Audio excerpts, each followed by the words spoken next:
Jason Derek Brown, un ancien missionnaire, a plongé dans le crime après la disparition de son père. Il est devenu le cerveau d'un vol violent, prouvant à quel point les familles peuvent influencer le choix criminel. Parlons des défis que rencontrent les forces de l'ordre pour attraper des fugitifs comme Jason. Se fondre dans la foule complique vraiment l'identification. C'est là que les techniques policières entrent en jeu. Ensuite, on a Eugene Palmer, le plus âgé de cette liste. Il a tué sa belle-fille, ce qui montre que même les personnes âgées peuvent être mêlées à des crimes graves. Cela soulève des questions sur la santé mentale et la violence dans la famille. Eugene, le père de John, a été super affecté par la demande de Tammy, qui a réduit l'accès de son fils à leur maison. Cette tension a vraiment mis le feu aux poudres dans la famille. Et puis, la rivalité entre Tammy et Eugene a dégénéré. Des actes hostiles, comme couper l'électricité, ont intensifié leur conflit. Les tensions étaient déjà palpables, et cela n'a fait qu'empirer les choses. Le tragique meurtre de Tammy par Eugene a choqué tout le monde et a lancé une chasse à l'homme. Eugene est devenu l'un des fugitifs les plus recherchés, et la communauté était en émoi. La violence domestique, c'est un gros problème. Prenons le cas de Palak Patel, tué par son mari dans un conflit conjugal. Cela montre combien il est crucial de soutenir les victimes.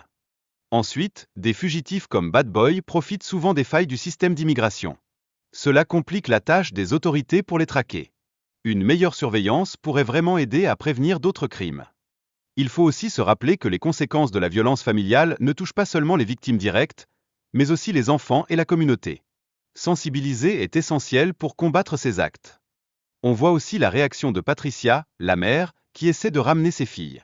Ça montre à quel point les relations familiales peuvent être complexes, surtout avec des conflits culturels. Les sacrifices des mères sont souvent sous-estimés. Les crimes d'honneur comme celui-ci soulignent l'importance d'une meilleure sensibilisation aux droits des femmes. Il est urgent de changer certaines mentalités dans plusieurs cultures. Le père des filles, Yasser Saed, était en colère contre leur occidentalisation. Cette colère a mené à une tragédie familiale, un phénomène courant dans des contextes culturels similaires. En parlant de fugitifs, le gouvernement américain offre une récompense de 20 millions de dollars pour des infos sur Rafael Caro Quintero. Ce type est impliqué dans le trafic de méthamphétamine, de marijuana et de cocaïne.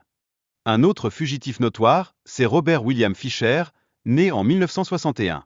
Il est recherché pour avoir tué sa femme et ses enfants, après quoi sa maison a explosé. Flippant, non? Et puis, il y a Alejandro Rosal Castillo, un jeune homme de 21 ans, suspecté d'enlèvement.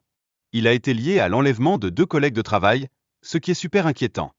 Le cas de Léa, qui a disparu après avoir rencontré des gens associés à Alejandro, soulève plein de questions. Pourquoi ces crimes se produisent-ils? Les détails sur sa disparition restent flous. Amia, la petite amie d'Alejandro, a été arrêtée et extradée pour des charges graves. Son témoignage pourrait être super important pour résoudre ce mystère. Enfin, la liste des fugitifs les plus recherchés par le FBI vise à mettre en lumière des criminels dangereux. Ça soulève des questions sur le choix de ces individus. Qui décide?